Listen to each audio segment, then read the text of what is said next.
I am done. Capital D, done. You know, I was ragey and I was like, this is never happening again. I will never have somebody else making decisions for myself or my family. I will never be in this position to not have my own financial power.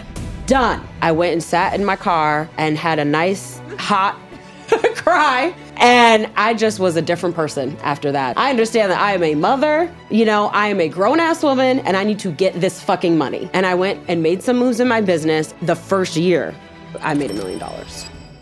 You laid out like this 5-step framework for how someone can make their first million. It is a game changer, and you will go so much faster. So you need...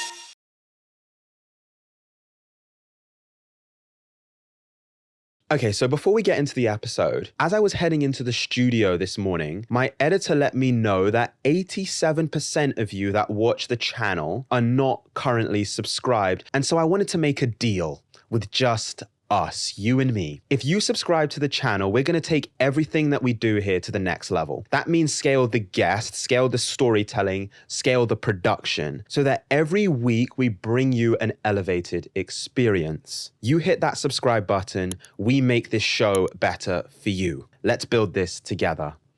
You said the human at the core of everything we do is a brilliant, ambitious entrepreneur or an entrepreneur in making. You then went on to say that they're underestimated, but they know that they are meant for more. They desire freedom, ease, and generational impact, but they're battling years of internalized broke-ass beliefs that tell them that they're not ready, not worthy, not that kind of person. My job, to help them see that they absolutely are. And so it was interesting to me, even when I read that over email, because I could feel the intent, like I could feel the energy that you had for it. Even in that final part, you said they're battling years of internalized broke-ass beliefs that tell them that they're not ready, they're not worthy, not that kind of person. My job is to help them see that they absolutely are. And so where I wanted to begin is, Rachel Rodgers, what is it that you do? And why is it so personal? Why is it so meaningful to you? Yeah.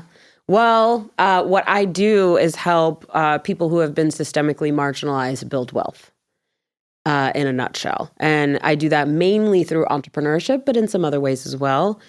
And it's personal to me because that was my journey, right? I was a young marginalized person, and just there was a lot of financial struggle in my household growing up.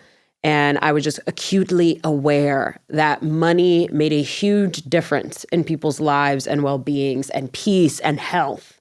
And so I was like, oh, money is a non-negotiable. Like, money has to happen. And clearly my parents work hard and they still don't have money. So I got to figure out how do you do it? How do you get it?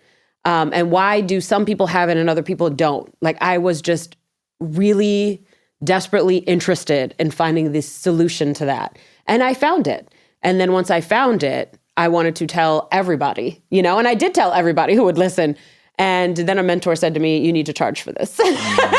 So then I made it my profession. But yes, so I feel so lucky that this is what I get to do, because there's nothing more satisfying than somebody coming in who doesn't believe in themselves, who's like, I have this much, you know, like faith of a mustard seed, right? I got this much faith and I'm just going to try it. I'm going to listen to you. I'm going to try this thing.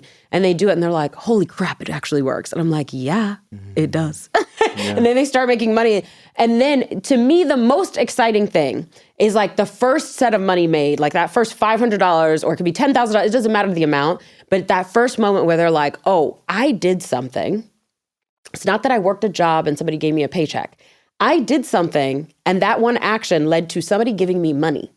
And so I'm like, oh, I could do that again. And once that's unlocked, it's like, now you know your power and you can't unknow it. And once you know your power, now it's on, you know? So that is very exciting and just so satisfying. So like, I love my job. I love what I get to do. Yeah, I can feel it. I can feel it in your energy. You know what? You have this part of the book. You said, I want to know what it feels like. I want people to know what it feels like to be a millionaire, to own a home with no mortgage, to have the freedom to leave the job you don't love, to have more time to spend with your favorite people, to have more time to rest. Can you just speak to us for a second, for the person that's listening at home and they're like, should I even listen to this conversation? Like, Yes. Should I even get into it? what have you seen is like the impact in people's lives when they actually start to, that money making is kind of turned on, like they start to see the effect of their work? Yeah. Oh, it unlocks so much. One, it unlocks creativity, right? Because now you have space to think. When you are living paycheck to paycheck, or when money is really, really tight and you're constantly struggling, all of your thought process is spent on how am I going to get through this? How am I going to pay this next bill? I remember being a young person living in my first apartment, that I was paying for, and my sister had to co-sign to get it for me because I didn't have good enough credit, right? But I still had to pay that bill. Like nobody was paying that bill for me because nobody could afford that bill, And I remember calling the electric company and being like, hey, could I pay next month and do like a payment plan? And then I would pay this other, like I'd pay the cable bill, right? And then next month I'd pay the electric, and then I'd call the cable bill and get a different pay. So it's like so much of your mental space is spent on making ends meet. That like the amount of creativity that is zapped out of your brain, because it's all your creativity is like, how am I going to make this work? How am I going to make, $1 out of 15 cents? And so when you have spaciousness, now it's like all of these ideas come up, all of this creativity, all of this opportunity is like recognized. Because the bottom line is all this opportunity is around us right now, right? But we can't even see it because we're so busy just trying to get food on the table, right? Like when that is the need, everything else is out the window until that need is met, right? And so it unlocks creativity for people. It creates more peace, more health, right? A lot of people, if you are so busy trying to make ends meet, you're not focused on your health and well-being as much.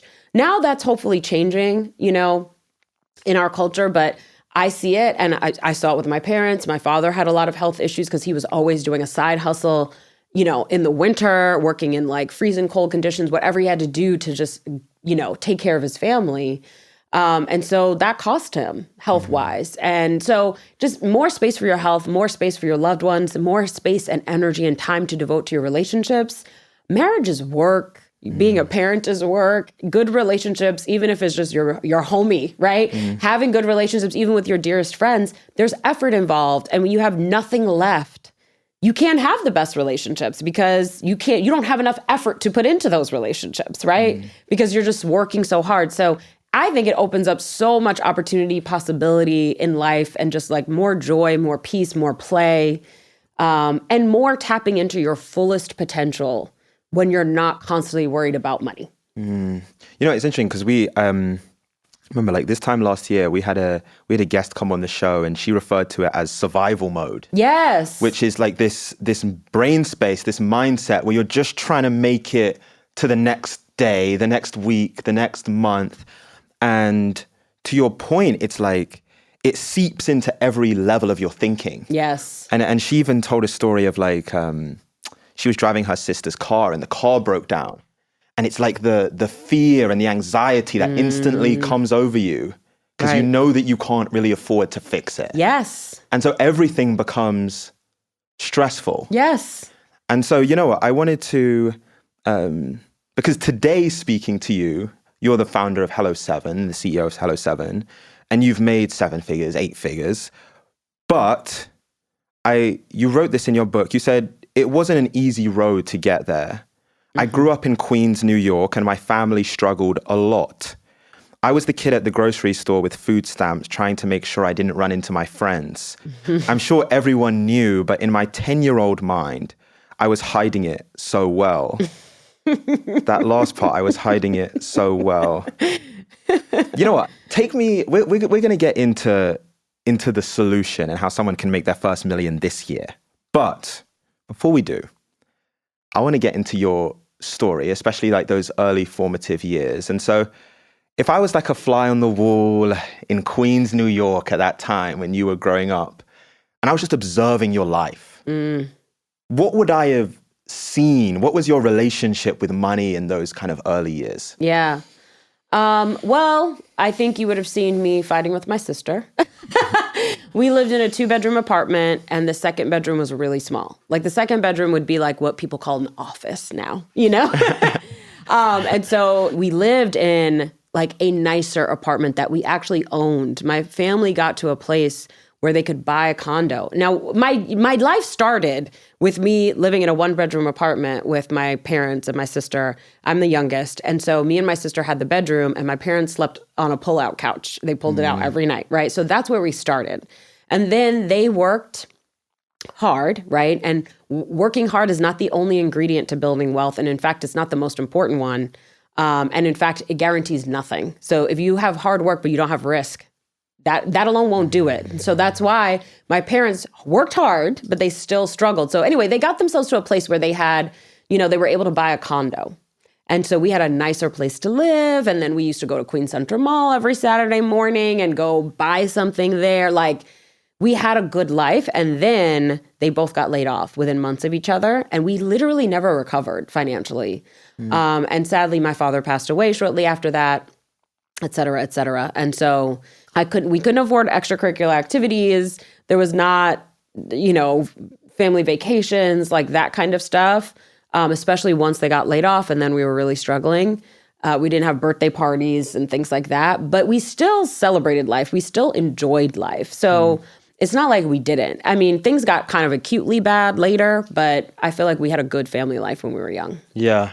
You know what? Because we, right in the beginning of our conversation, we spoke about space, the importance of space. Yes. Like, even just like the curiosity that you kind of had at that time as a child. Like, you kind of had the space to be curious. Yes. Just to focus on like learning. Yes. And then this event takes place where both of your parents lose their jobs. And so I'm sure at the time you're not aware of it, but like reflecting on it. I was aware. I was aware. Speak to that. Like, what was the impact that you were seeing as a child of like that one thing? Like, my parents lost their job. My life was this, and now it's this. Yes. And I think actually that was why I became so passionate about money. Because I think if we had always been low income, I wouldn't have questioned it. I would have just been like, this is what everybody is. But we actually had a lot of people in our community who were middle class, who were like very comfortably middle class, because that's the neighborhood we were in. And so I was just very aware, right, that like we had less than. And I was always working to hide it, right? I didn't want my friends to know that our financial situation had changed. So I did know at a very young age, shame. Right? So that's so interesting, right? Like, that's what happens. You don't have money, and so then you're shamed for it. And so like you try to hide that you don't have money because you think it's some fundamental flaw, right? Like there's something wrong with me or there's something wrong with my family because we don't have money. No. There's a whole system designed to make sure you don't have money. There's literally a system operating to this day, right? Designed to make it so that you don't have money, so that your particular family, as a systemically marginalized people, don't have money. So that's what's actually operating, and you are sort of a victim of that. And a lot of people can work their way out of it. It is definitely possible to do so. And a lot of people don't necessarily have the tools to do that, right? So, but I did have shame amongst my friends, and I just was very, very much aware that we didn't have money. And also there was constant fighting in my house and constant discussions and arguments and worry about paying bills, about making ends meet. And so that was it was the nonstop refrain. It was the song that was being sung all day, every day. Yeah. So there was no way to not be aware of it, So, and I wasn't young enough to not know what they were talking about, right? My sister was older, so I'm sure she understood it even better. But for me, I was aware of it. So I'm like, okay, note to self, get money. Yeah. I just knew that was part of it. Yeah. You know what's interesting? Because I have younger siblings, and I've become more aware of this as I've gotten older. I remember reading something that a psychologist, like he was talking in a video, and he spoke about how as kids, we internalize so much. And so a lot of the times you think like, oh, they're too young. They don't know what's going on. But even you spoke about like arguments in the house. Yes. I remember what he was saying is like, a lot of the times like two parents might be arguing, and to the child that's in the room, they feel almost responsible for it because they internalize like, I'm in some way responsible. Yes. And it goes back to that feeling of like the shame. And then that feeling of shame actually maintains through our life. and like has consequences when we're in our 20s, 30s, 40s, like sometimes our whole lives. Yes. Oh no, that shame around money it followed me, I would say, until my mid to late 20s, literally, is when I finally was like, nah, no more. Right. And there was this particular event that occurred that caused it to change. But really, I mean, it followed me that whole time. You know what? One of the things you said this in your book, you said, we lived next to the Bellas from Canada who had 4 kids and were biracial like us. The Bella kids went to private school. We went to public. And it seemed like we were doing pretty well. And then shit hit the fan. When you say shit hit the fan, what were you referring to? And that's when I think it was my father first got laid off. Or actually, no. I think it was actually my mom. She was feeling dissatisfied in her job. And, you know, she'd been there for many, many years and, you know, constantly getting passed over for promotions. And she was passed over for a promotion again. And she was just kind of like, enough is enough. Like, I'm ready to go find something else. And so she decided to quit her job. And so she quit her job with the plan of getting something else, right? Like, so that's, you know, I'm sure she was shamed. I'm sure she felt terrible afterwards, but that was a great choice she was making for herself to go find something better, right? She knew she was meant for more and she wanted to go find it. Unfortunately, she didn't find it. And there was a lot of struggle after that. And mainly because shortly after she quit her job, my father was laid off, which was not part of her plan, I'm sure. And so him being laid off meant that like whatever safety net or time she thought she had was now gone.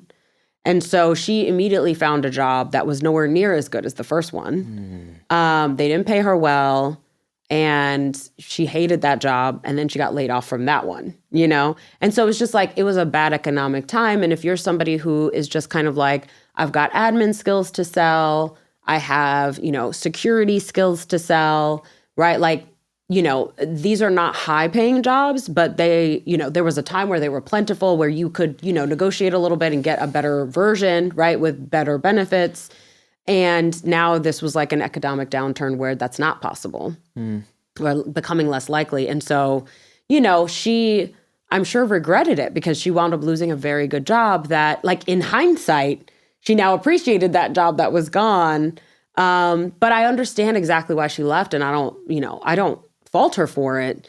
And of course, you know, she just didn't expect what happened next. So yeah, I mean, it was really many years of financial struggle. Like, those good jobs that my parents had when I was young literally never got replaced. And I think part of it was because they got older, their health was not as strong, they started to have gaps in the resume. Now it's getting harder and harder to replace those jobs, right? Even when the economy was better. So I think if I asked my mom, she would say that job she quit was the best job she ever had. I don't think she ever had a job that was as good or treated her as well, or, you know, and I'm sure they were underpaying her. Let's be clear, right? So those were her options that was available to her, or at least that's what she believed was available to her at the time. So yeah, it just created a lot of long-term. And the thing is, when you don't have money for a little while, it sucks. When you don't have money for a long time, it's painful, you know, because it's just this like never ending, you know, struggle bus. So you never feel like you're on the other side of it. And you like fall deeper and deeper into a hole. Now your credit's bad, right? So now like you don't have access to resources and you can't buy a car. You can't, you know, do some of the things that you would do otherwise. So it's just like the deeper the hole gets, the harder it is to get out of it. Yeah. I'm curious, are there like moments or even vivid memories that you have of like seeing the toll that experiences or series of events had on your parents, where like you could almost, as a kid, you could see that they were struggling? Like what even comes to mind for you? Okay, give me 60 seconds. I've got a little secret to share with you guys. So in the last month, there is this tool that I've been using, and it's been a complete game changer for me, and it was totally unexpected. And they're actually the sponsor of today's episode, and that's NordVPN. And so as you know, I'm originally from London. I now live in the US. But no matter where I am, there's one thing that I need in my life, and that's British television. Yes, including my guilty pleasure, Love Island. Don't judge me on that. But anyway, here's the problem. Streaming my favorite shows from back home used to be nearly impossible until I discovered NordVPN. And with Nord, I can switch my virtual location back to the UK in seconds and watch all of my favorite TV shows from back home, no matter where I am in the world. Oh, and one other thing I started using Nord for. I am someone that is always working from random places. Let me know if you can relate. One day I'm in a coffee shop, and next day it's an airport, a hotel lobby, and using public Wi-Fi is a risky business. Luckily with Nord, all of my internet traffic is encrypted and my IP address is hidden, which keeps me safe and anonymous on the internet. And here's the best part. I got Nord to give you guys a special deal. And so when you go to the link in my description, you'll get a discount on their 2-year plan. You will get 4 additional bonus months for free. So go to NordVPN/Callum Johnson. It's completely risk-free with Nord's 30-day money-back guarantee. That's NordVPN/Callum Johnson. In this internet technology era, it's more important than it's ever been that as a business, you not only claim to be secure, but you can actually prove it. Luckily, the sponsor of today's episode, our friends at Vanta, are going to help you and your business be compliant. Vanta is a trust management platform that automates up to 90% of the work, getting you audit ready in weeks, not months, and they help you stay compliant with continuous monitoring, automated access reviews, and AI-powered workflows that make things like security questionnaires 5 times faster. It's no wonder that over 10,000 of the fastest growing companies like Quora and Factory all trust Vanta. And the reason why is simple. A recent IDC white paper found that Vanta customers on average achieve $535,000 per year in benefits, and the platform pays for itself in just 3 months. And so whether you're a first-time founder facing your first audit or a seasoned entrepreneur trying to navigate this tricky security landscape, Vanta is the place for you. So go to vanta.com/Callum to get $1,000 off. That's vanta.com, VANTA.com/Callum for $1,000 off. Let's get back to the episode. They're like moments or even vivid memories that you have of like seeing the toll that experiences or series of events had on your parents, where like you could almost, as a kid, you could see that they were struggling. Like what even comes to mind for you? Yeah. Well, now, I can see it through my adult eyes and see what they were experiencing, of course. And I've experienced it myself as an adult, especially as a young adult. But from my kids' eyes, right, it just looked like, I think it was more alarming. Like now I can look back and say, I understand what was going on. And I'm sad for them that they were going through that. But now, when I was a kid, it was more alarming because it's just kind of like, your parents are not okay. They're stressed, they're having a hard time. And of course, once there's money struggles, then it becomes a relationship struggle, right? Because they're disagreeing about how money should be spent, how the money's being managed. Why did you buy that thing? Why did you do this thing? Right? Blaming and all of that. So it's just like, there's no peace. Mm-hmm. There's like an inherent lack of peace. Mm-hmm. And you feel that. It's palpable as a kid. And I think my way of solving it was like bringing home good grades. I'm like, just bring home good grades and that will make people feel better. Like, because I know that my father gets excited about good grades, like my parents will be proud and that will give them a moment of peace. So like that was sort of the role that I played. And, it's just like, I'm just going to perform. If I can perform and get straight A's, that's going to make everybody feel better. So yeah, I think that's how that was operating for me. Yeah. Yeah, that's so interesting. It's interesting like how our mind works. Yes. And I'm sure for you as a kid, it was like, because you even spoke about just those early aspirations of wanting to have money. And so it's like in your mind, it was like when you had money, life was at home was good. Yes. And then when it wasn't there, it was, so it's like, it's so simple in that way. Yeah, exactly. And I think I even connected grades to money. Like if I get good grades, then I will have money. So it was just kind of like, I need to perform, I need to deliver. And also too, like I liked school. I was good at school.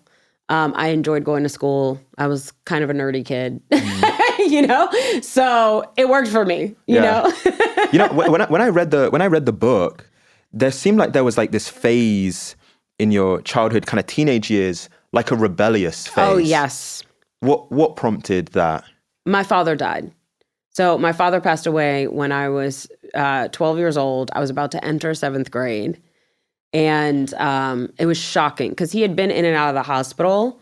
And I was just used to him going to the hospital and coming home. And I remember my mom had me go visit him. I was at home. She was up at the hospital with him. And she was like, I want you to walk, it was walkable. And she's like, I want you to walk here and come see Dad. And I was like, my friends are doing blah, blah, blah. I want to go with my friends. And she's like, no. She was like insistent. And she never did that. So I was like, that's interesting. And so I fought her on it. And she was like, I insist, Again, she never did. And of course, I had no idea. And she never told me that he was on his deathbed. I had no idea. So I went up to the hospital and I talked to him. And of course, he did not look well. He looked very thin. He looked sick. But he was still cracking jokes and still he was my person like that. My sister was very close with my mom. She did everything with my mom. And for me, that was my dad. Like we just bonded over our nerdiness really and love of books and intellectualizing ththings. And I just always, wherever he was going, I wanted to tag along, So anyway, I went up there and I remember there was a meal that had just been served to him that he really didn't eat much of. And there was Jell-O and I asked him if I could have the Jell-O and I ate his Jell-O. We just chatted and hung out. And that's the last time I saw him. Wow. After that, I remember really shortly after that, I think after that is when I went to a friend's house. I was spending the night. I'm sure this was all arranged between my mom and my best friend's mom, but of course we didn't know. So I went and stayed the night at my best friend's house. And I remember saying a prayer and making a deal with God, like, I won't curse anymore if you just make my dad feel better, So I knew he was really sick. I definitely did not expect him to die. And then, he my mom called me to tell me to come home. And I went home and she told me he passed away. And I just was like, how could that be real? It's hard to fathom, so you can know something intellectually, but not really know it. Just disbelief. Yes, exactly. And it's almost feels out of body. I hear you, but I'm unable to take it in, I'm unable to imagine a world where he's not there all the time. So yeah. And then it got more hard after that, truly. But yeah. So that was that defining moment where I was angry with God because I'm like, I tried to make a deal. In my kid's mind, I'm like, I made a deal with you and I did stop cursing and you did not deliver on your part. So now I am pissed and I want you to know it, So that's how my 12 to 13-year-old brain was operating at the time. Yeah. No, I'm sorry that you had to experience that. And, we were talking about how we deal with things as kids. Yes. And it's it's such a special thing that in that moment, that agreement that you made with God, it was your small way. How can I help the situation? Yes. How can I contribute to solving this problem? And, you really have no control, but you don't know, you're not fully aware that you have no control, I think it is, as a kid. So yeah. And yeah, then that entered, because there was no therapy. No one in my family, first of all, went to therapy. Therapy was not a thing the way it is today, which I'm so grateful for. I'm team therapy. But there was no therapy. There was no one even really talked to me about it. And so it's just like I was largely processing all of that by myself. And my mom did not take it well. I mean, she had been with him since she was 16 years old. I think she knew it was happening. And you know how this is a mom thing, right? Like, and a woman thing where we just handle shit, you know? So she just handled it. And then once he died, I think it like really set in, and she was not available. Like, she basically was emotionally unavailable for years after that.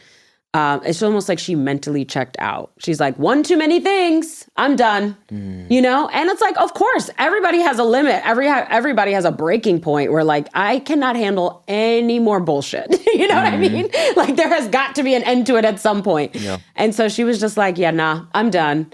And so, you know, a family member had given her like antidepressants, and she was taking pills that I think numbed her.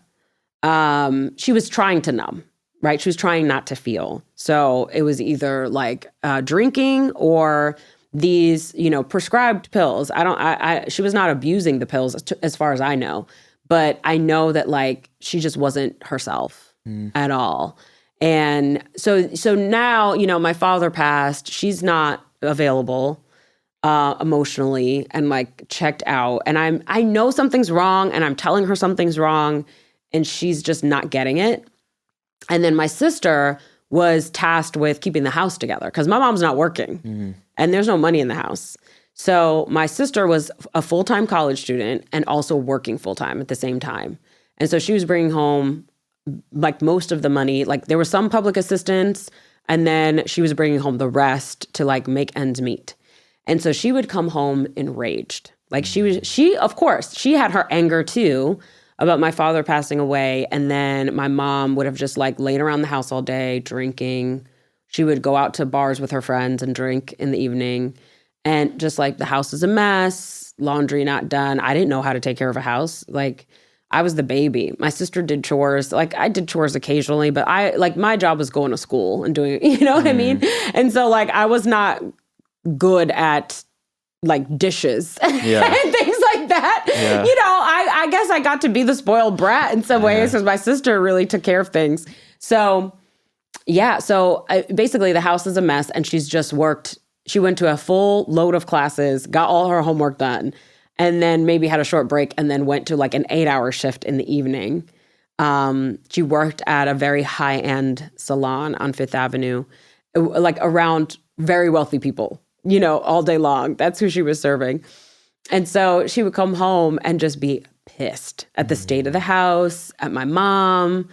And she was never mad at me, really. Every now and then she'd take it out on me, but not really. And so then they'd be fighting. So now the fighting between my father and my mother got replaced between my mother and sister.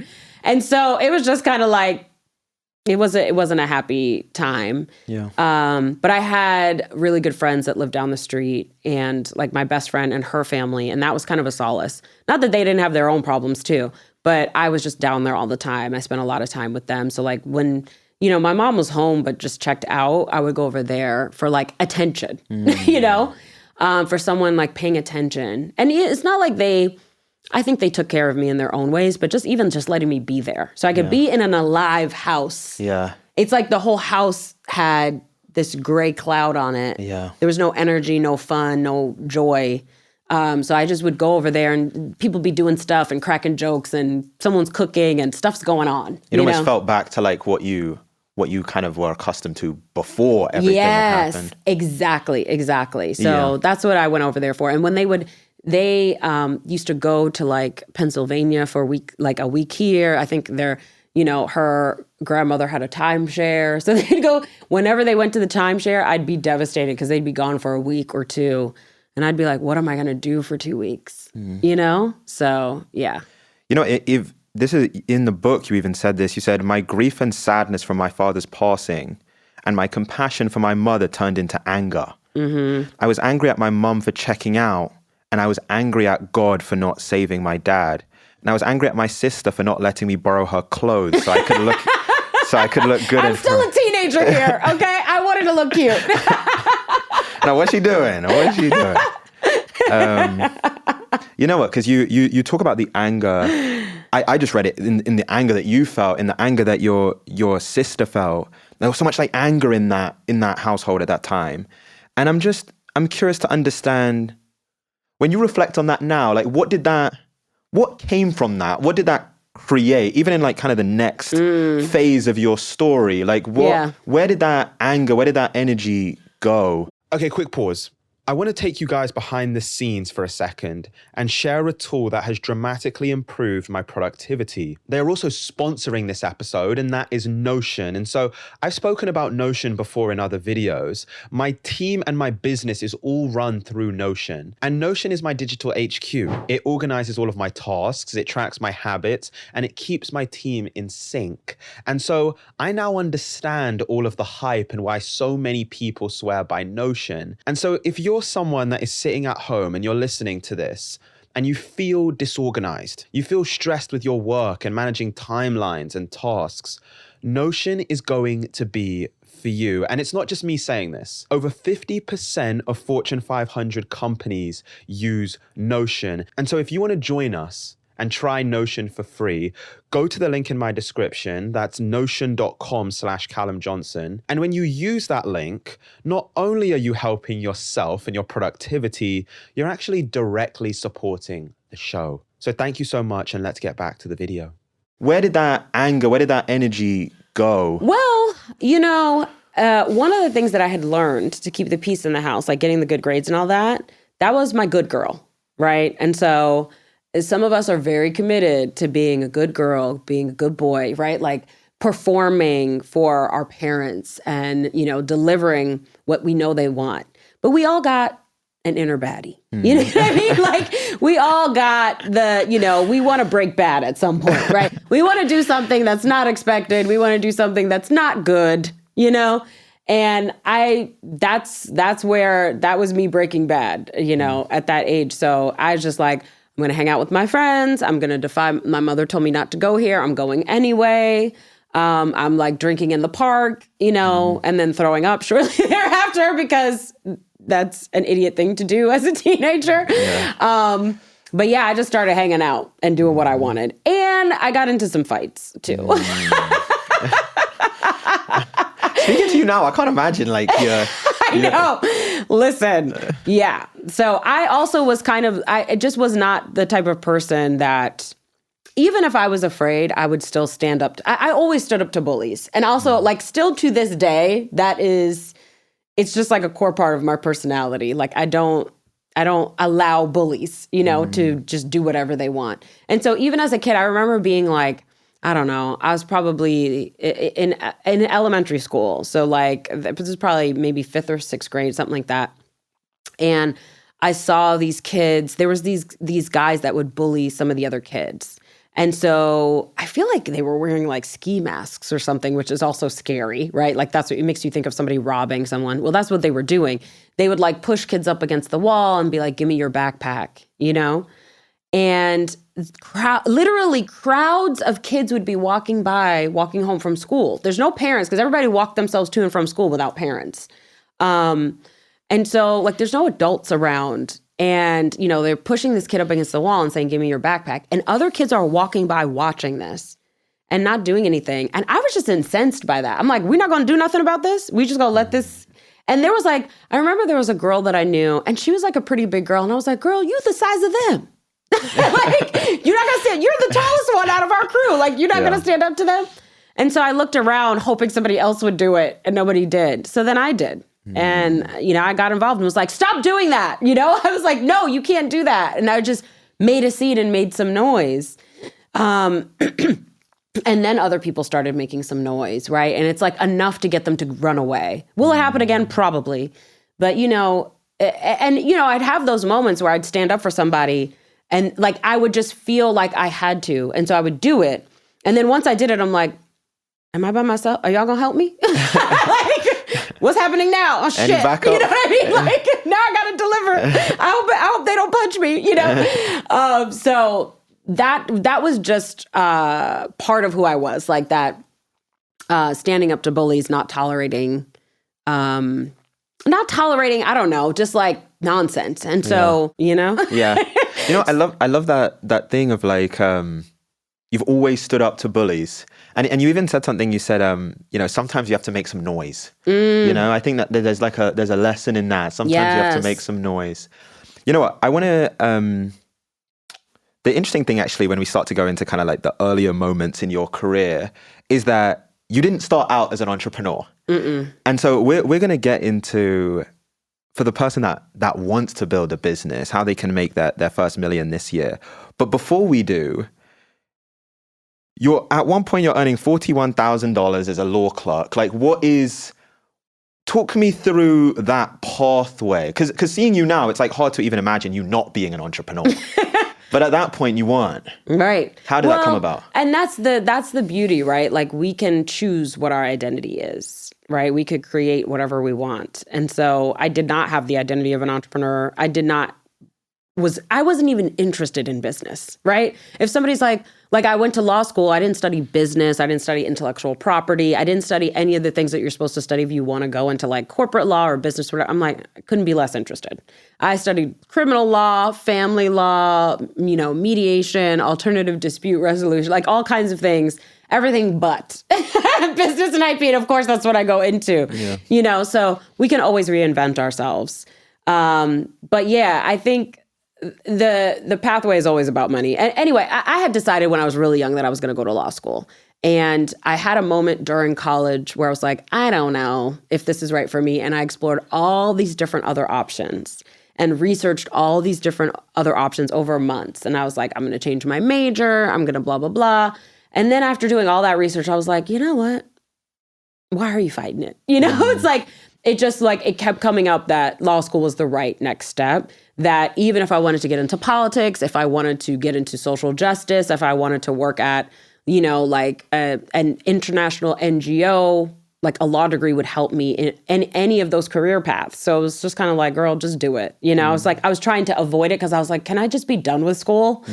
So anyway, I was a hustler. I understood, I had watched my mom, finagle things to make things work growing up. And so I just figured out like how to hustle myself and how to, negotiate. Yeah. I love the point that you make about identity. Yeah. Because I think there's so many people, and I've done this at certain points, and maybe even to people listening at home, is we tell ourselves stories, right? And so you might be like, oh, I've never been an entrepreneur. I'm not an entrepreneur. I've never sold anything. I've never hustled in that way. Yeah. But then there's so many instances in your life when you decided that you were going to do something and then did it. Yes. And like by any means necessary. Correct. Which is the same, at the core of it, it's the same skill set as what an entrepreneur does. But you don't think about yourself as an entrepreneur. Right. So like anyone who grew up low income that had to hustle and figure it out, like you are suitable to entrepreneurship. Like you already understand the game, right? Like this is what you got to do as an entrepreneur too, right? You just got to make it happen and you got to find what you're sort of looking like, where is the pathway? Where can I get some leverage? What's the opportunity? And you just find it and you exploit it, right? Like, and you just take the opportunities that are available to you to make it happen. So that's the journey as an entrepreneur. We're going to get into kind of your framework for how someone can start a business and make their first million. Yes. But before we do that, there was something that you mentioned before we even spoke in this episode, is you spoke about your first $5,000 corporate check. And you said, another defining story for me is the day I finally received my first big corporate check. Yes. $5,000, the most I'd ever made at once. Why was that such a defining moment? Listen, so everybody wants to have corporate clients, right? Because they imagine they write big checks and, it's like, you don't have to worry about can they afford to pay you, and it's also just prestigious to say like, oh, I work for this big company. And so I had this larger client and, the thing about corporations is they take a very long time to pay. It's like net 90. And it's like, I'm going to be dead by the time you pay me, right? Like from starvation, give me my money, net 30, net 60, whatever it is. It's like, they're like, you do the work and then you get paid, 1 million years later. Well, that's what it feels like as an entrepreneur where you're like, I need that money. So anyway, I was looking for a good daycare for my daughter, and I'm selective, okay? So I've gone to different places. And I'm like, oh, that place smelled like bleach. I'm not sending my child there, right? Like, or this place, it didn't seem friendly enough. I didn't like the vibe there. I don't like the, facilities. I wanted her to have the best. And so, and she's like 1 year old or 1.5. And I need her to be in daycare a couple of days a week so I could get some work done. I had a babysitter for a while and she was great, but she got pregnant. She was having her next baby and she was not going to be available for a while. So I was like, daycare became imperative. And so I had been on the wait list for the YMCA because they had a great daycare. And so I was just waiting for my name to come up for forever. But also just like trying to make it happen as a new entrepreneur, making, like $60K a year, right? Like my first year, my first like full 12 months, I made like 60,000. And so not a lot of money to like survive for myself and my husband and, my child. My husband was in school at the time. So I'm like holding it down and we just had our costs really low and just did what we had to do. So anyway, her name comes up on the wait list. And, part of me is like, great, I'm so excited. Her name came up on the wait list and they're like, great, can you pay today? And I was like, Lord, please. And so I'm like, no, I can't pay today. So then I bought myself some time because, I already got negotiating skills. So I'm like, how about next Wednesday? So like I buy myself some days and every day my face is literally like glued to the glass, waiting for the mailman to come like, is my check here? Because this corporate work I had been done for a while. And, every day I was like waiting for that check to arrive. They were like, yes, your check is on the way, right? What does that even mean? Did you even cut it yet? Is it in the mail? Can I get a tracking number? Right? Like something. Yeah. So, my bank account is just like very low. I do not have the money to put down to pay for her. You have to like put down your money and it's like pay for the next month or whatever of daycare in order to get her in, And so I'm like, I have got to get this kid in. And so finally, day after day, and I'm just like, I'm getting more and more stressed as we get closer to this deadline. Like, oh my God, they're going to give away her spot. And then it's going to be months before, the next time they have a spot available. And so finally the mailman comes and like, praise God, the check is there. So I'm like, thank you. So I take my happy ass right down to the bank. Like literally, I look like whatever. I like probably whatever I slept in. I just put my shoes on, like, let's go to the bank and deposit this post haste, Yeah. So I go to the bank and I go to deposit the check. And the teller's very nice and friendly and bubbly or whatever. And I'm looking like who did it and ran. And at this point, I'm pregnant with my second child, right? So anyway, so I'm in there like pregnant and just looking crazy. First thing in the morning, like the bank opened and I was there in the parking lot, like waiting for them to open the door. So anyway, I walk and I deposit my check with the teller. She does all her thing. We're talking or whatever. And then she's like, okay, great. It'll be available in 10 days. And I'm like, oh girl, that ain't gonna work. Like my heart just dropped at the thought, And so I just like, I freeze for a moment and then I'm like, what do you mean? And she's like, well, it's an out-of-state check. And this is a newer bank account. So it's going to be a 10-day hold. And I'm like, is there any way we could not have a 10-day hold? I'm trying to like still be calm. Poised. Yes, exactly. Still trying to hold it together and not have a complete meltdown, which is what's happening inside. And, they're like, no, I don't think so. And I'm like, could you ask? And so she goes and asks the manager. The manager comes over and then they tell me to go have a seat. And I go sit down and the manager's there leaning over one of the other, bankers there. And like they're, I could see them scrolling through like my bank account. I'm like, no, don't look. You know what I mean? Like, I'm just imagining what they're seeing. I'm like, why did I buy that thing the other day? Why did I spend any money on anything? So I'm like, I'm just feeling judged and like shame as I sit there. And I'm like, if they don't make this check, first of all, nothing they go see is going to reassure them that they should make this check available. This I know for sure. Right? So I'm sitting there and I'm just like, oh my God, like we're about to lose this spot. These guys are over here about to make a decision that is going to decide whether I can work, for the next couple of months. And, I just was like, they didn't even make a decision. They came over, asked me some questions, then went back over. Like it was a whole rigmarole, right? To like decide whether to release this check immediately. They're trying to decide how much of a risk I was. And it didn't help. Like if I had gone in there in my like suit, like, like I'm here to do something. I know how to put it on and look presentable. I looked like my hair sticking up over my head. Like why did I have to go to the bank looking like that day, So I'm looking like my check is about to bounce, right? Yeah. And I'm sitting there and my face is getting hot because I'm about to cry and I'm trying to hold back the tears. And I'm sitting there and I'm just like so upset. And then I just get angry. So there's that anger again. And I was just like, you know what? This will literally never happen again. I am so done with this bullshit. I am so done with robbing Peter to pay Paul. I am so done with feast or famine. I am done. Like capital D, done, I was ragey. And I was like, this is never happening again. I will never have somebody else making decisions for myself or my family. I will never be in this position to not have my own financial power. Done. Right? So like that moment, I just was sitting there looking crazy, but it was a massive mindset shift that just happened to me in that moment.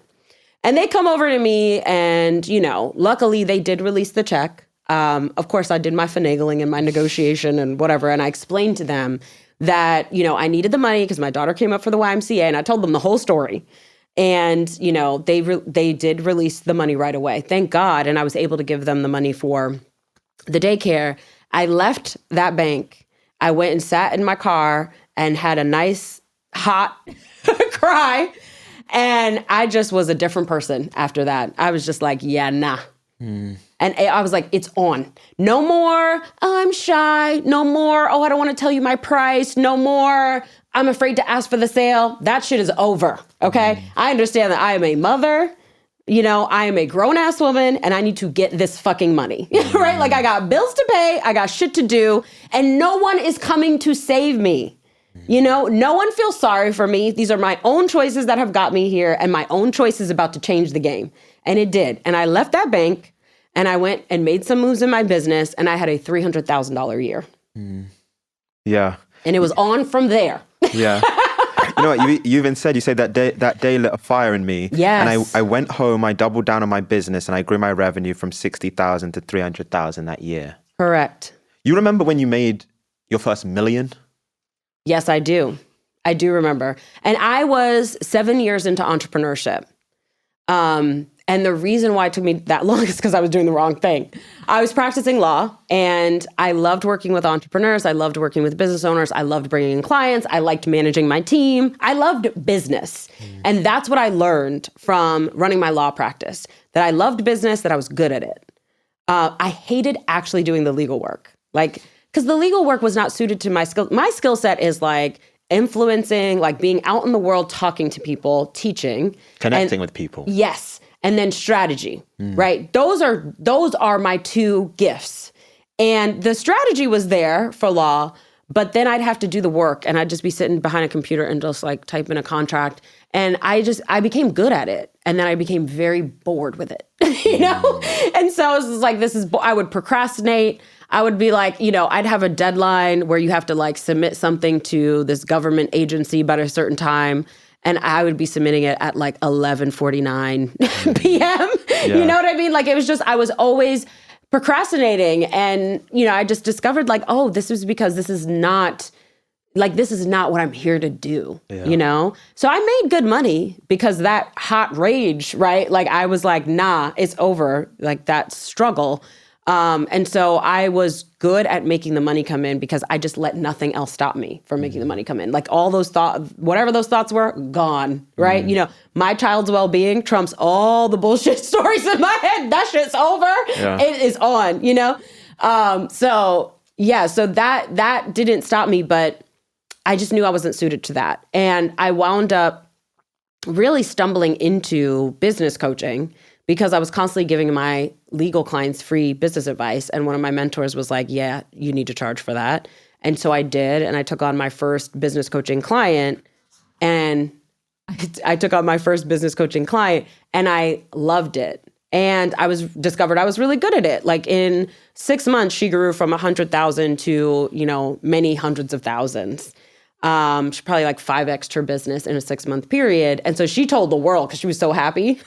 And I was like, oh, this is what I'm meant to do. And so then I begun the process of like winding down my law practice and winding up business coaching.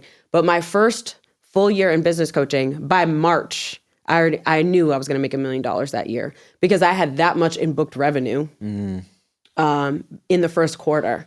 So it was kind of like I had been trying to get to $1 million in revenue in my law practice, and I got very close. And then, when I finally, switched over and I was able to do business coaching full time and like be in business, full time, no longer practicing law, the first year I made $1 million. So I think it's highly connected to, it's like, don't rely on discipline alone. Like we rely it's like everything is discipline. Ugh, that sounds so whack. I don't want to just be like muscling through life all the time, right? So if you do what you actually love to do, what comes naturally to you, right? You don't feel like you're at work.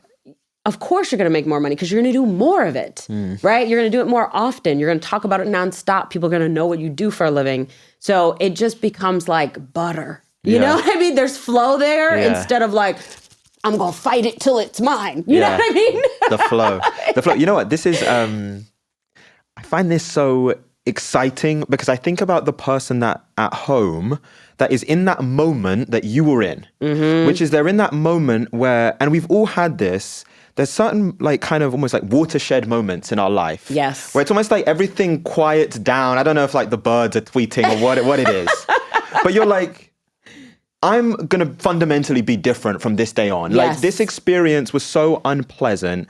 And sometimes it's even the other way. It's like so inspiring. Yes. But whatever it is, I'm going to be fundamentally different. And I'm going to plot a straight line between point A and point B. Correct. And we are going to point B. Correct. And so for that person, and I even told you before this, I was watching one of your videos and you laid out like this 5-step framework for how someone can make their first million. And I thought it was so good that I want to read to you some of those steps and then we can just jam on it for people. Let's talk about it. Okay, so, and we'll start right in the beginning. And you even mentioned it when you talk about finding your gift, that gift of like, I like to connect with people and I like strategy. Yes. And so step 1 in your framework is assess your greatest asset, which is you, and notice patterns. So you are your greatest asset. So take personality tests like StrengthsFinders, Colby, DISC, Myers-Briggs. Yes. Review your work experience and life journey. Identify your talents, passions, and patterns. Why was that step 1? Why was that so important as a place to start? Because how do we know what to sell? Right? Like at first you're selling you. You can't afford a team typically, right? You may not have a product idea or business idea or whatever. And even if you do have a physical product idea, for example, or a software idea, how are you going to fund that? Right? Like, so selling a service first, it makes more sense to start with that. And you can deliver a service, right? So you have yourself as an asset. No matter where you want to go into, you are the asset that you can monetize. And, I think that's so important to point out because people think that entrepreneurship starts with getting an investor to put money in or having this brilliant idea. And it's like, no. It's actually so much easier than that, which is just look at yourself and say, what do you have to give, right? What do you have to offer? What value can you provide? What value are you uniquely situated to provide that can be monetized? Because if you have nothing, no resources, no professional network, right? That's where I started, nothing. In fact, I started less than nothing because I was like negative 300,000 plus in debt, right? From student loans. So if you're starting there, what used to annoy me about all of these, programs and events and stuff that I would go to where there was zero diversity is like that the conversation would be kind of like, well, you just raise capital and you just do this and you just do that. And I'm like, there's no just do any of that. What are you talking about? Like, who am I going to raise capital from? Ain't nobody rich in my life. They all broke. You know what I mean? Just like me. So I'm like, what are you talking about? You know, so like these pathways like, oh, you just need to have 6 months savings from your job and then you can start a business. And I'm like, where? What box can I live in so that I can save 6 months? You know, like, is there a cardboard box that I can live in? You know what I mean? Like, how the hell am I going to amass? So it's like, these are unrealistic, like non-attainable things that people are asking you to do before you become an entrepreneur. And I'm just like, that is not real for so many of us. So give me the real. And the real is what you do have, which I know for a fact everybody has, is you have natural talents, you have skills, you have abilities. So let's study that and figure out what they are. Because sometimes we don't know. Other people see our talents very easily, right? Other people see our skills very easily. We see other people's skills very easily, and we discount our own. And we're like, oh, isn't everybody good at that? Doesn't everybody do that? Is that new? Is that unique? Especially because if you're a woman, if you're a person of color, right? If you are a marginalized person, then the society is sort of designed to constantly make you question your value and your worth. Because society is constantly questioning your value, right? In all of these different ways, systemically. And we're aware of that. And so it's just naturally lends itself to, we have imposter syndrome. We think our skills and abilities are not valuable and not worth anything. And I'm like, no. That's a lie. Okay, they're very valuable. So the first thing you need to do is like take stock. And sometimes we know, right? But I didn't, I did not know, even though I had done 7 years, or however many years of being in business, I really didn't know until I got to business coaching what my real skills were, or like right before I got to business coaching. That's how I figured it out. Is I started taking these assessments like towards the end of running my law practice. And that's how I figured out what I was good at. And so that's the first thing is like, do those tests, right? And see what the patterns are. What's coming up over and over again? What's jumping out to you? What's resonating with you? What are you like, oh yeah, people used to always ask me that as a kid. Oh yeah, I remember I used to always do that, as a teenager, right? And so it's like, it shows you it's like, there's clues, right? There's breadcrumbs being dropped. One of my favorite books is The Alchemist by Paulo Coelho. And he talks about like pursuing your personal legend. And that's basically what it is. You're looking for the breadcrumbs, right? In those personality tests, looking at yourself, studying yourself. It's showing you where are the breadcrumbs that will lead you to your personal path, right? And your vision for your life. Yeah. I really like that you started the conversation there because, and I felt this as well, and it sounds like also you felt it, is I think sometimes when we're in that like, that angry moment, or even that moment where we're super motivated to do the thing. Yes. You just want to start like selling something straight. Right. And so often what happens, because you just want that quick, like need that quick validation, you chase the thing that's trendy or hot in the moment instead of the thing that you're meant to do. Yes. And so I can see it even for people that are listening. This is probably like the step that you discount. You're like, okay, just tell me like what the business to start. And it's like, no, this is actually so important. And funny enough, even in my story, I did, and this isn't even an ad for Strengths-Finders, or maybe it should be. I know, right? I'm like, Strengths-Finders, call me. Maybe. Let's do a brand deal. Yeah, maybe that should be an ad. But I did Strengths-Finders for the first time when I was like 16. And it was so interesting. I did it recently again, maybe a couple years ago when I was like 25. Yeah. And it was just interesting. A lot of those strengths maintained. Yes. And so there's like certain ingredients in us as humans, like we just naturally are inclined to be good at certain things. Yes. And it actually maintains over your life. And so like the earlier that you can find that, I remember my mentor told me this. He said, sometimes you have to move slow to move fast. Just like you figure this out in the beginning, it actually helps you move faster in the end. Correct. Because, if somebody's like, well, what should I do? I'm like, I could tell you what to do, but I can't tell you what to start, what business it should be. And people are like, should I go into AI? Should I do this? I'm like, no, I don't know. Should you? Right? Like, are you drawn to it? Do you care about this? Are you passionate about it? Do you study it? Do you read books on it? No? Then you don't give a crap about AI. So starting a business on it, it's not going to do well because the person who is obsessed with this is going to crush you, right? But you're going to crush when you're doing what you're obsessed with, right? Like what you would study for free, what you would do, even if no one was paying you. So do that instead. So starting with that and understanding yourself and understanding how you like to work. Because sometimes too, it's like, maybe it's not telling you what industry to go into, but it is telling you how you like to show up at work and what parts of it you want to do and what parts you hate doing, right? You have to follow that and notice that. Like, what do I consistently try to avoid, procrastinate on, struggle with?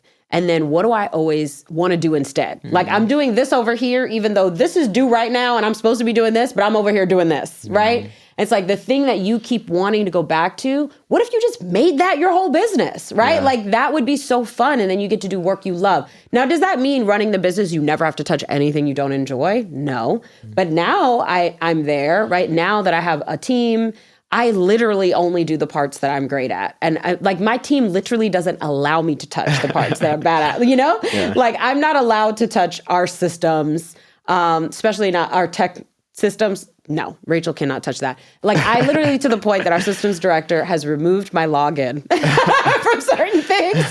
He's like, you need a report? I will give you that report, but you cannot log in. Yeah. You will not allowed to touch things. Yeah. So operations, right? I'm good at coming up with the vision and strategy behind operations. I'm not good at executing the operations, So I have somebody who does that, right? Like, so you just do the parts that you are the best at and literally let other people, this is the magic of having a team. Like when you have a job that you love, the reason is because you're doing a job that you love to do. It's the same thing. It's like you can find a job that's going to give you that. That I think is sometimes harder. Or, you can create that job, right? By becoming an entrepreneur. So, and certainly you're going to get paid more if you're an entrepreneur, doing that skill set. So, and when you, like for me, when we hire, I look at people's discs, I look at their personality assessments, I talk to them. Cause like half the time people applying to jobs that I'm like, you don't want to do this. I know right now you don't want to do this, What do you want to do? Because if I can have everybody in my team doing something that they feel as excited about their work as I feel about the parts that I get to do, that's the magic. And we truly do have that now on our team, which I love, right? It's because now everybody's in their pocket, like doing what they do best. And when you put a team of people in who each party is best suited for what they're doing, you create magic together. It's beautiful and it's so fun. So yeah, I just personally feel like everybody should love their job. Yeah, I heard someone call it the zone of genius. You want to find your zone of genius. Correct. And it's interesting because I think when I was maybe 23, 24, I remember listening to this podcast with Naval Ravikant, and he has this line which has been so instructive to me. Which is you want to find the thing that feels like play to you but work to others. Yes. And I literally spent years working in my job, like searching for that thing. Yes. That felt easy to me. Not easy in the sense that I put so much work into this, but like it feels like play. Yes. And it's actually such a good feeling. That's might be the most gratifying part of it. It's such a good feeling when you actually do find it. Yeah, you're enjoying yourself as you do this work. Like for me, what I don't enjoy is like if somebody's like they've got they if they hire a business coach and then their business is like all organized, it's all done, and they're like everything's great. And I'm like, well, why are you here? Like, what do you want? You know what I mean? And honestly, sometimes there's a mess and they're lying. But when people come to me and they're like, everything's a mess, this don't work. I want to do this, but I can't because of this, right? It's just like a hot mess express, chaotic business and everything's painful. I'm like, yes, bring it to me. You know what I mean? I'm like, yes. Give me your chaos. It is so fun because then I'm like, great. Now, what do you want? So here's your chaotic mess. What do you want? They tell me what they want. I'm like, okay, I'm going to show you how to get exactly what you want from this chaotic mess. Let's go, And it is so fun to just like reformulate the whole thing. Yeah. You feel like a wizard, Yeah. And I absolutely love it. It just brings me so much joy. So it's like, it's not hard to do. No one has to like fight me to get me to do it. I'm not procrastinating till midnight because I love it. Yeah. I actually think it's what you just mentioned is a good sign. Because I think sometimes the question that people have is like, how do I know it's the thing? Because it does take time. But like sometimes, and it's funny even just listening to you describe your passion. Because I'm like, That would give me anxiety, like having to do that. And to be honest, that's sometimes how you know. Yes. Sometimes you're talking about your thing and you have so much energy and like natural energy for it. And the person that you're talking to is looking at you like... That sounds like awful. you have a second head or something. Like, they're like, exactly. what? Yes. Like my husband, he loves like working with his hands. He likes building engines. He likes intricate systems that he is like pulling apart and rebuilding. And he's been doing this since he was a little kid. And so like give him an engine, put it in 1,000 pieces. And he's like, yes, let's put it together. And I'm like, oh my God. Like I'm like, I have anxiety just looking at all of those. I would pass out. Yeah. Literally, I'm like, you're going to lose a piece. You know what I mean? Like I'd be freaking out. He gets these Lego sets with like, I don't know, like some absurd, like 2,500 pieces. And they're tiny, tiny pieces. And the first thing he does is he unboxes this like enormous, intricate Lego set. And then he starts bagging, he like reorganizes. It's organized in a certain way. He's like, nah, I could do it better. He like reorganizes it and puts it in different, like gets all the pieces sorted in a certain way. Then he puts it together, right? In different Ziploc bags. And then he begins his process of building it. And I'm like, kill me now. Yeah. Just the process of organizing all that, I hate it, you know? And he's like, do you want to join us? Like, he's like sitting there with my sons and they're all building Legos and having a great time. And I'm like, absolutely not. I certainly do not want to join you. That does not look like fun. Yeah. 100%. That's how you know. That's how you know you find a thing.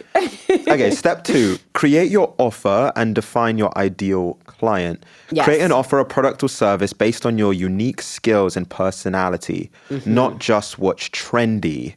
Your offer must solve a problem for someone who wants your solution, needs the transformation you offer, and most importantly, can afford to pay you. Yes. Can you talk through that process of like, okay, I have an awareness of what my skill set is, my zone of genius. Yes. I think you call it like the personal legend. Yes. How do I then take that and craft an offer from it? Yeah. So you want to think about like, okay, who needs that? Right? Like who needs that you're excited to serve? So even when I was running my law practice, I did not love practicing law. Of course, I didn't know it at the time, but I loved other entrepreneurs who were just starting out. And I liked helping them and I would help them for free. Of course, I was giving them too much free advice, which eventually became my business. But so I was like, even though I was doing something that I didn't know I wasn't suited for, I targeted towards a group of people I cared about. So I was like, I'm going to work with, it's a recession. I started my law practice and graduated from law school all like within the 2008 recession timeframe, like within those few years. And so there were a lot of friends of mine and people I knew they had gotten good corporate jobs. Like while I was in law school, they were working corporate jobs and they were getting laid off from those corporate jobs because they were still like sort of like lower on the, they were in the hierarchy. They were still lower in the hierarchy. So they got laid off and they got severance packages.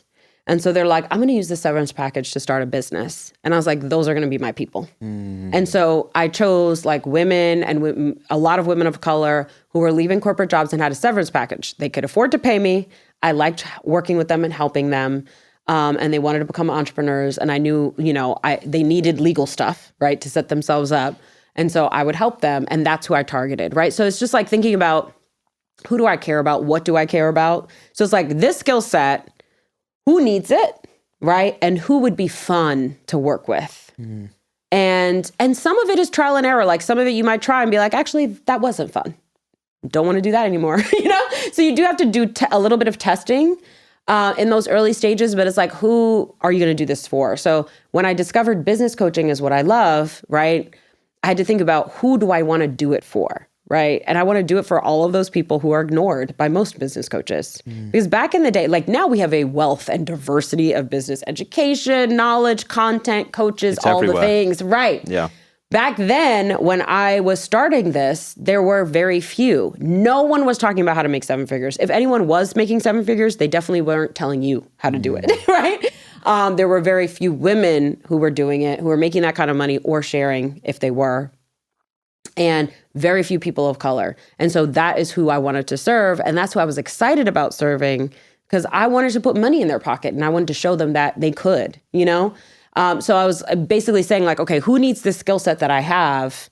And I could choose almost any person, right? Like, but this is the person that I'm excited about, that I care about, it's going to be so satisfying to help them get to where they're trying to go. You know, it's like you want to choose an ideal client that you have compassion for, that you have empathy for, because you're going to study them, right? And if you are them, great, because now you are patient zero, right? For your offer, your product, but you know them well, right? And that's the key. When I talk to or talk about my ideal clients, like they're like, how did you know? This is what clients say to me all the time in our content. Like, are you a fly on my wall? This is literally the conversation I had yesterday. I'm just like, I know you, right? Like I've been solving this problem for a long time for the same group of people. I know what you're thinking. I know what you're struggling with. I've been you, you know, and I study you.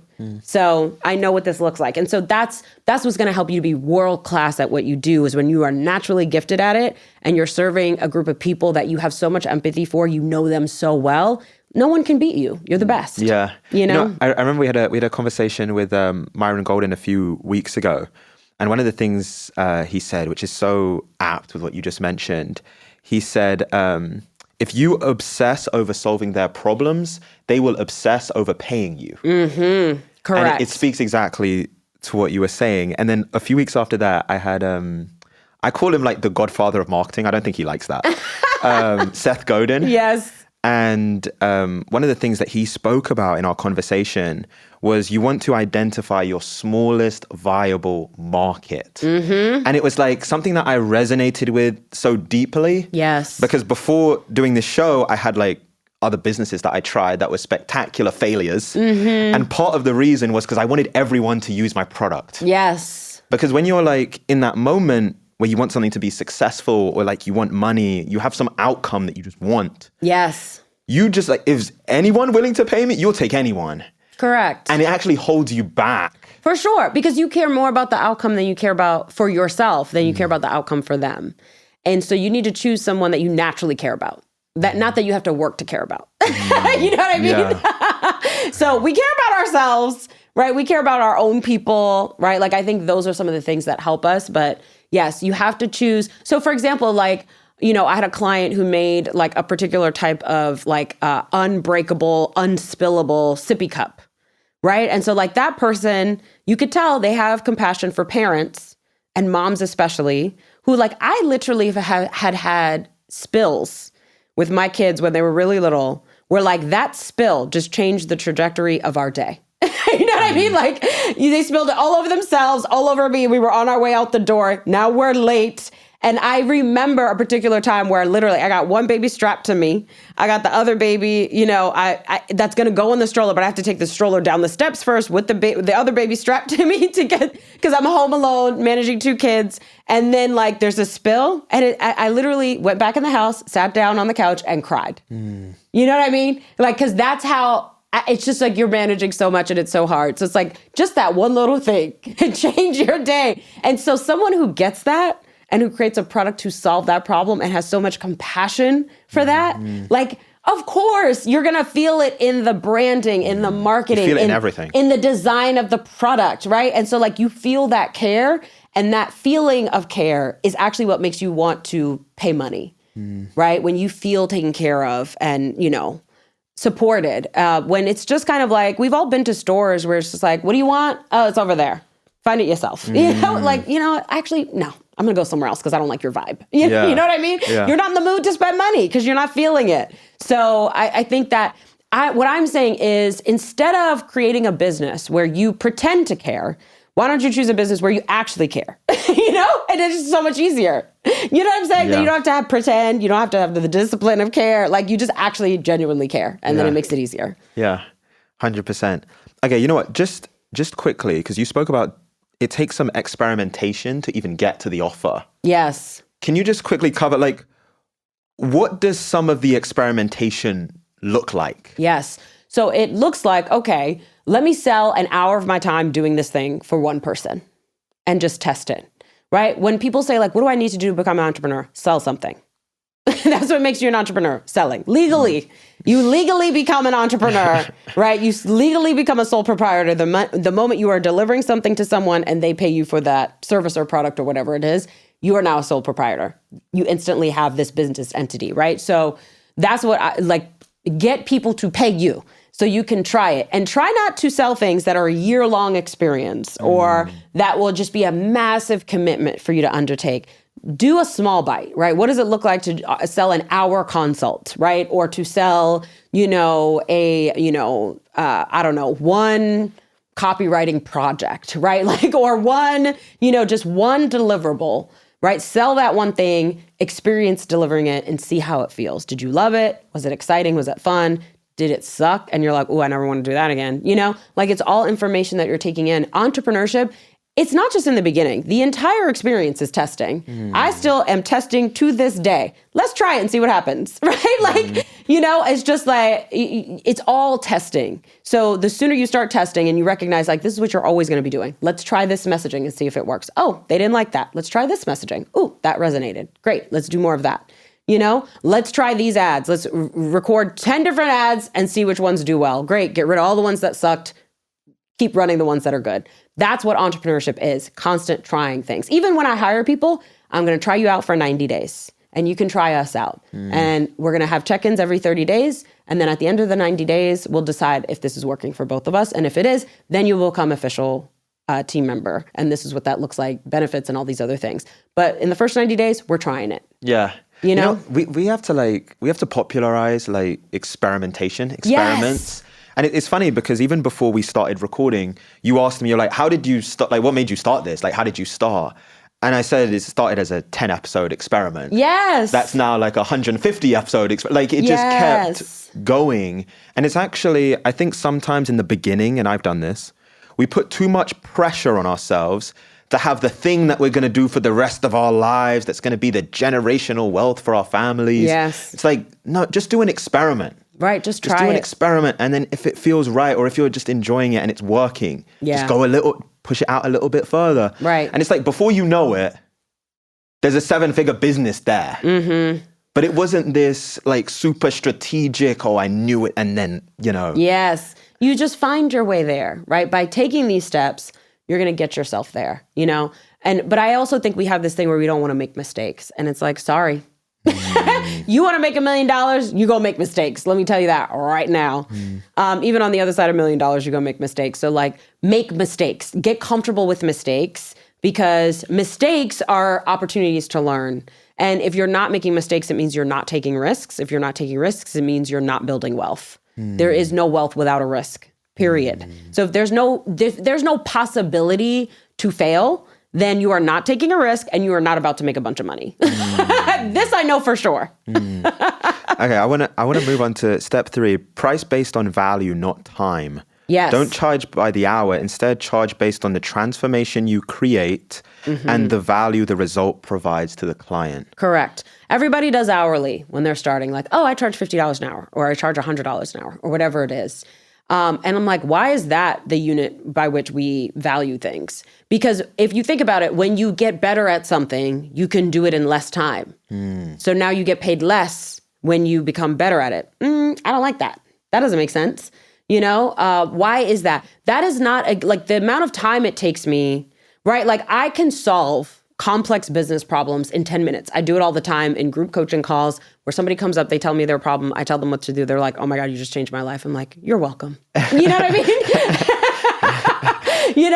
And so like in that 10 minutes, should I be paid, 10% of whatever my hourly rate is? No.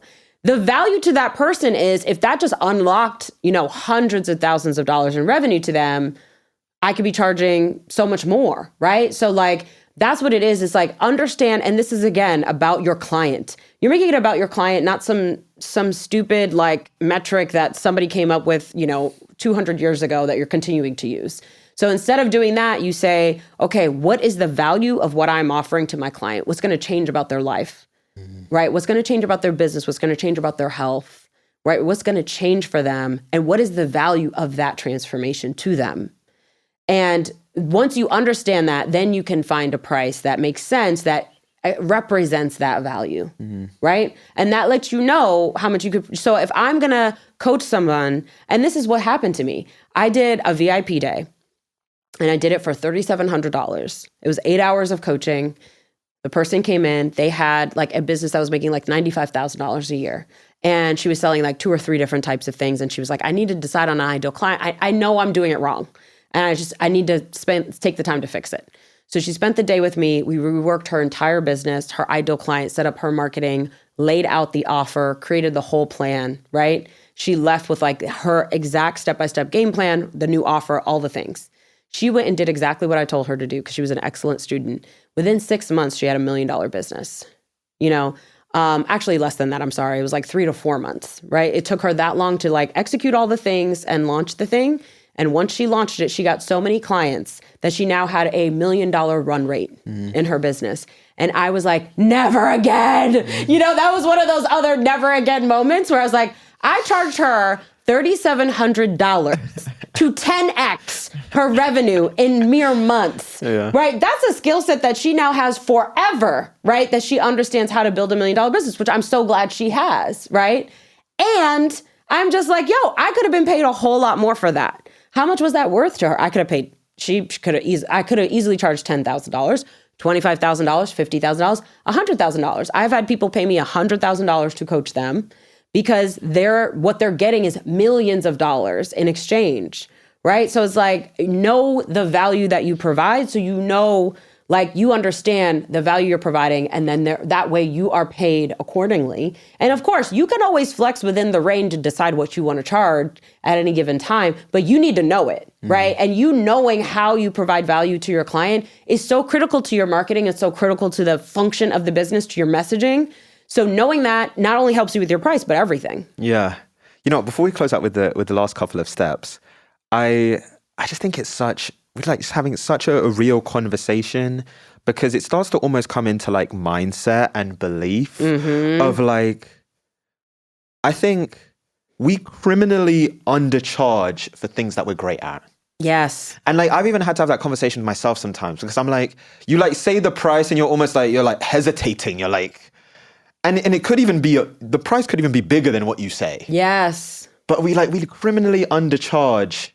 Why is that? It goes back to like step 1. You don't understand how you provide value. You understand that you're uniquely situated to provide that value. So you undervalue your skill set that other people don't have, right? And then you charge less as a result. And it's also fear. Like, honestly, when you say your price, I want it to make you uncomfortable. If you're not uncomfortable, you're not charging enough.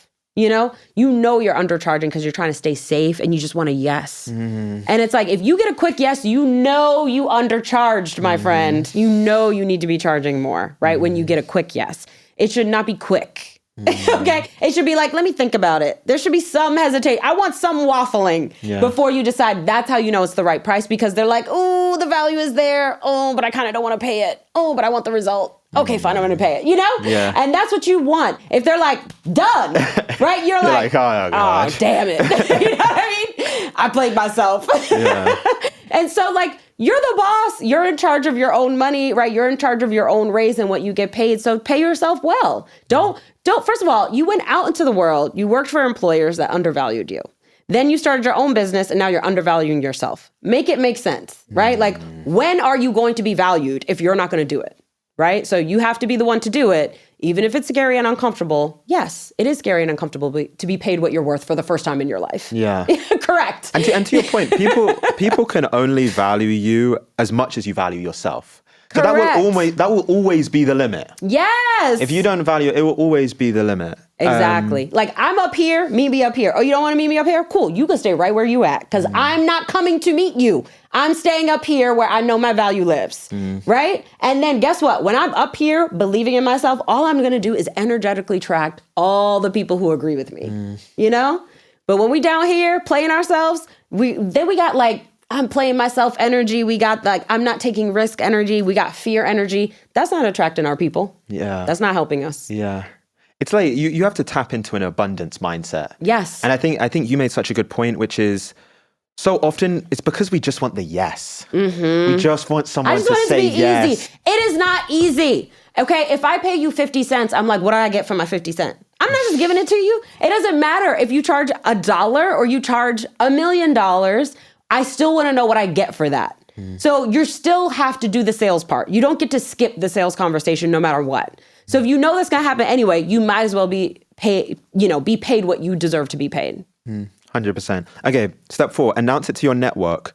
Create a list of 100 people who know you and announce your new service or product clearly.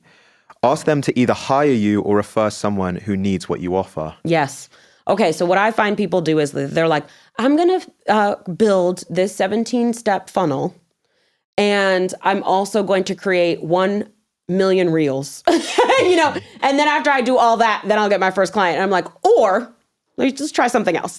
What if the people who already know you in your life, you absolutely know 100 people, and those 100 people know somebody, right? And so talk to the people who already know you, who already like you, who already trust you, who already care about you and want to see you succeed. And even if they don't, tell them anyway, just in case. You know what I'm saying? Like maybe they'll change their mind. But that's what I did. So I announced my business to 100 people that I knew, classmates from law school, former coworkers, professors, aunties, cousins, former neighbors, my parents' friends, my sister's friends. I just made a list of 100 people who I know. And I announced my business to those 100 people. And I sent a postcard in the mail. I got each of their addresses, sent them a card in the mail. And then I also sent a follow-up email. And I asked them to do 2 things. I said, first of all, I said, here's what I do. I'm announcing my business. Here's what I do.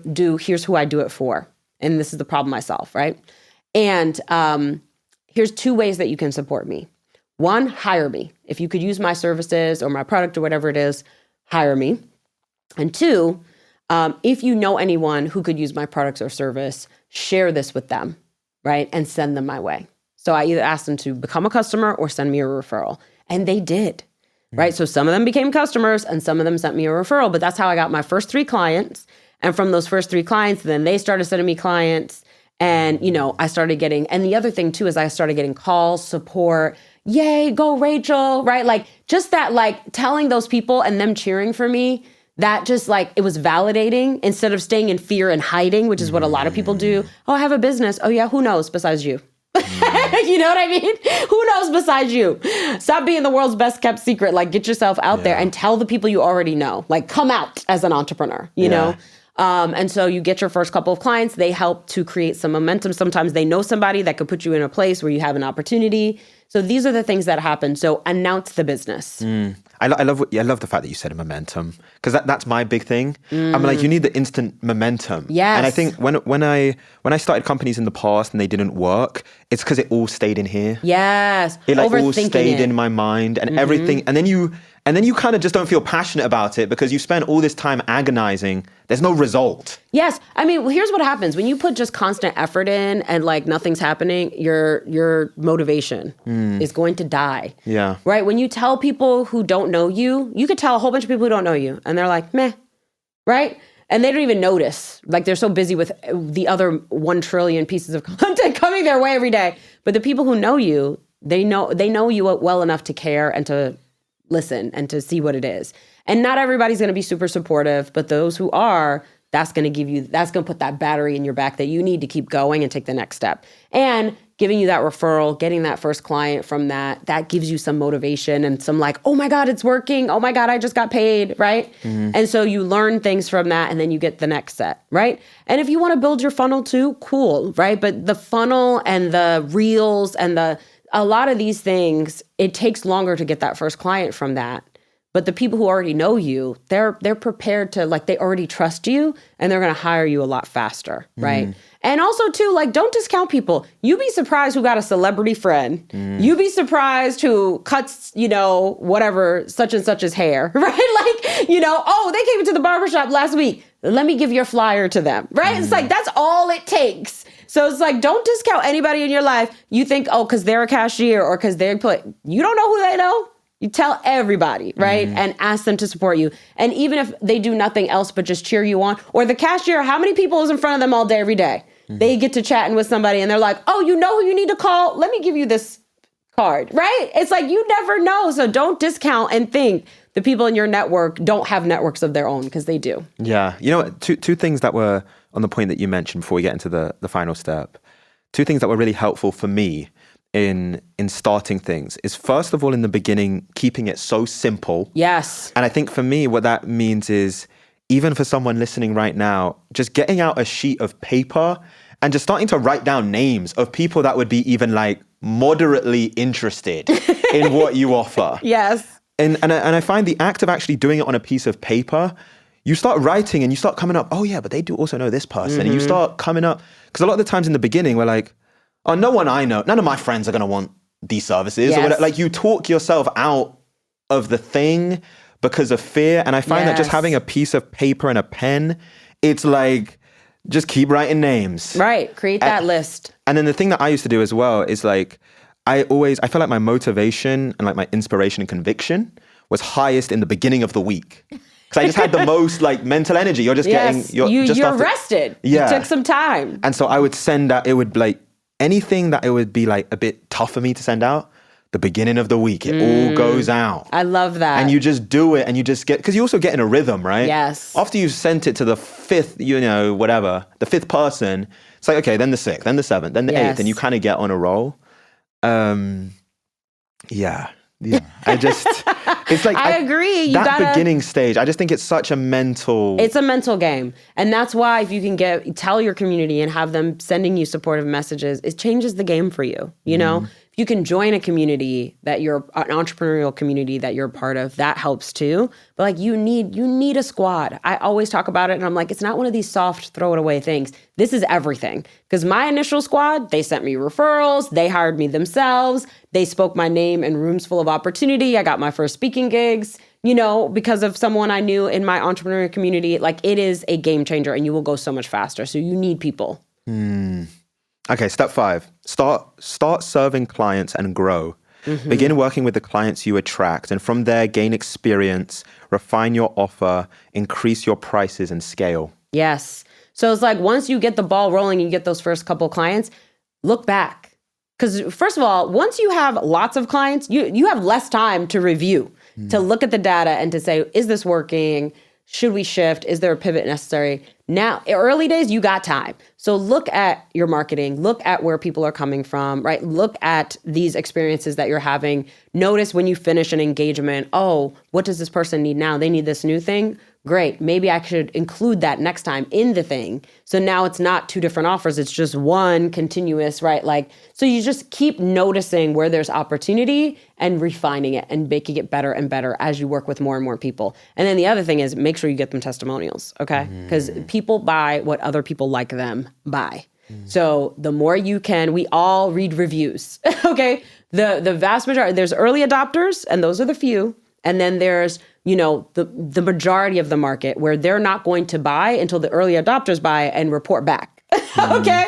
And so you need that report back. So getting those testimonials and those reviews are critical. That's what's going to help people who don't know you purchase from you in the future. Yeah, I love that you talk about refinement and that refining process. Yes. And it's one of the biggest things, even just sitting in this chair and interviewing all of the amazing guests that we've had that have built incredible businesses, is that you start to see how much they think about iterations. Yes. They think entirely in iterations, which is like trying the thing and then getting some feedback from the market and then making it 1% better going back. Yes. And so can you just talk about that refinement process? Because I think that's also something that people miss is like the process of actually making your offer better over time. Yes. And how that actually leads to the 7-figure result that you want. 100%. This is how you become world-class at something, is you just keep like trying it, do it a different way, solve a new problem, right? Like, oh, my clients ran into this issue. I'm going to fix that for next time. I'm going to incorporate that into the offer,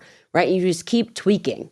Right. And it's fun. And I think the key piece is, first of all, understand, get paid to tweak. Okay. Get paid to test. So as you're doing it, you're still selling something. You're still getting paid for the thing that you're delivering, right? You're testing this thing out and you're doing a new iteration and you're going to get paid for this new iteration. And you got paid for the first one and you're going to get paid for the second one, right? So be making money as you're doing this, but you continually refine and make it better. And this is also why I say, like, this is where some, business discipline is required. Like if you have 18 offer ideas, great. Like test out a few. Once you have one that's working, that brings you joy, that you enjoy, that clients like, great, keep iterating on that. Stop creating 17 different things every 6 months, because then you never get great at any of them. And then also you never get known for any of them. So it's like, you want to be known for the thing that you solve. Like, that's what helps more and more strangers come to you, right? And want to work with you. So, sticking with something and keep trying it and having patience,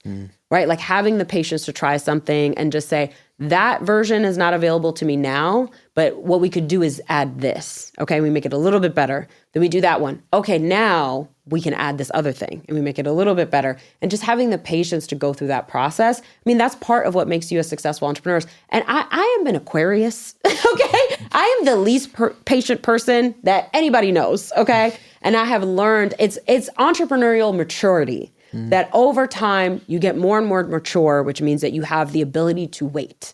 You have the ability to hire someone and wait a couple months for them to really start to shine, right? And not fire them in week 2 because they're not perfect. Of course they're not. You know what I mean? They need time, they need training, they need mentorship. So like having the patience to put an offer out there and really test it and make sure at least, a good amount of people have tried it first before you say, no, it didn't work, right? And then having the patience to send a survey out, get those survey results, comb over them, figure out what things to try next, build it into the next iteration, then launch it again, right? Like the things that you do that take time, that's what makes you unique. That's what gives you your business value, right? It's like learning how to solve each of the little problems that come up. So when one of my competitors wants to come into the business that I'm in, I've already figured out how to solve, 8 years worth of problems that they are just starting with. You know what I'm saying? Yeah. And so that's what you bring to the table, right? That's the intellectual property. You build systems around solving those problems. It's built into the company. Who can compete with that, right? It's going to be hard to compete. So like,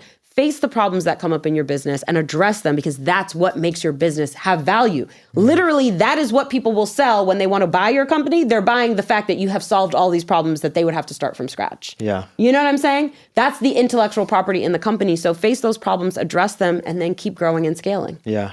You're doing your thing right now, Rachel. You're doing your thing. You know what? Before we get out of here, because I think even the thing that I love that you mentioned, and it's how I think about this, which is I think about podcasting and conversation as a craft. Yes. And then it's like, I even mentioned it earlier, is leaning into that experimenter's mindset.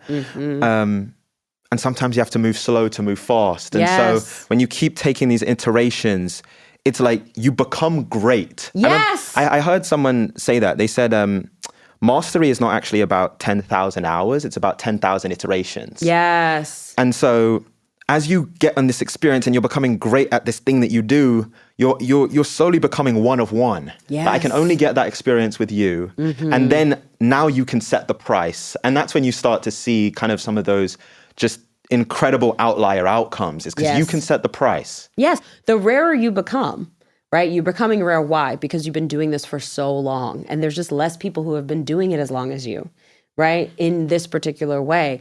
And I remember reading in a book about Serena Williams just hitting the backhand thousands upon thousands of times. She doesn't get bored doing it, right? Or even if she is bored, she pushes through the boredom, right? Because that's what made her the GOAT. You know what I'm saying? So like, are you willing to hit that backhand nonstop? Right? Like, that's what makes you great. And that's why you better love that backhand. You better love tennis, right? Because if you don't, you're going to be like, get me out of here. This is miserable. That's why, in order to get to that greatness and that mastery, you got to figure out what is it that you are meant to master, right? Like, what is that thing that you're meant to master? Because then you're going to stick with it long term. And that's what's going to make you, beyond 7 figures, 8 figures, 9 figures, sky's the limit. Yeah. Move slow to move fast. Before we get out of here, I was handed this book today, your new book. Yes. The Future Millionaire.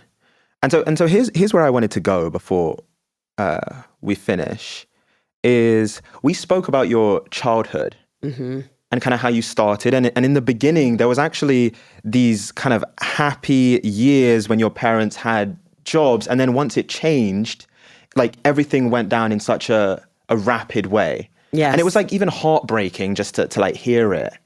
And so I'm curious for Rachel Rodgers, the human being, knowing kind of how you grew up and some of those childhood experiences which you've shared with us, what does it mean for you to write a book like this, The Future Millionaire, and just thinking about some of the kids and, you know, just some of the people that are going to read this? Yeah. What does it mean for you? Oh, it's very exciting because I work with a lot of people who already have hangups, who already went down the traditional, whatever, American dream, right? Or even from other countries, it's kind of like go to college, get a good job, buy a house. Like this is the pathway, and you know, and they're not satisfied with it. And then I'm coaching them out of it, convincing them to pivot. And I'm like, what if I could catch them before they even went down that path? What if they could know? Like, what if 18-year-old me could know what I know now back then, right? Like, where would I even be today at 43? Where would I be now? You know what I'm saying? And so it was really exciting to put this book together and write like what I wanted 18-year-old Rachel to have and what I want young adults to have today, so that they know like here is a realistic pathway for you to become a millionaire that is inevitable, right? If you follow it, and that is 100% available to you, right? That is accessible to you. Not some pathway that is pie in the sky, save thousands of dollars, get a bank loan, blah, blah, blah, right? It's like, no. This is all about you stepping into your power, you shifting into that mindset, and then taking these particular steps to separate ultimately your labor from your earnings, right? So you can become wealthy. And what is the pathway to do that? And so that's what I've laid out in this book. And I'm so excited for young people to have it, right? Like I know my kids have it because this is the stuff I drill into them all the time. Yeah. But I want more than just my kids to have it. I want all the little Rachels out there and beyond, right? To have this game plan so that when they're like, okay, what is my approach to my career? How can I get this money? Even in this economy, even with inflation and all of the things that people are struggling with, how do I get to move out of my parents' house and be able to have the life that I want realistically, you know? And so this is that realistic pathway. And so, yeah, I'm excited for it to get in young people's hands and see what they do with it. Yeah, no, it's awesome. And I think I even, you know, as I was looking at it, I even think about the mums and dads that are even going to hand it to their kid. Yes. And it's like, you know, right in the beginning of the conversation, we spoke about the importance of space. And so I just think about like kids being able to dream. Yes. Being able to have space. Exactly. And that's the thing. It's like, you know, I coach adults that have to fight to carve out that space to make the time for their dream to happen because they already are chock full of responsibility, you know, house payment and kids they're taking care of and partners and parents, you know, like they're now in a place where they're taking care of their parents, right? And so a lot of the people that I coach, so it's like fitting their dream into their life requires so much more finagling than it will if they, you know about how to do that at 18, at 16, at 25. So I want them to have these tools and this pathway. And I just don't see it out there. Like I see a lot of things about financial literacy. That's really important. But I don't want them to just know about 401ks and IRAs, right? Like I want them to know about how to extract the value from their greatest asset, which is them, right? And turn that into whatever life that they want for themselves. And I want to give them a big, you know, big amount of permission to pursue what they want, not what they're told to do, because wealth is actually going to most likely happen based on what they're drawn to and not what their parents said to do because it's practical, you know? It's a beautiful mission. Rachel Rodgers, thank you so much. Thank you for having me. Okay, so if you enjoyed this episode, you're going to absolutely love what we did with this one right here. Click here.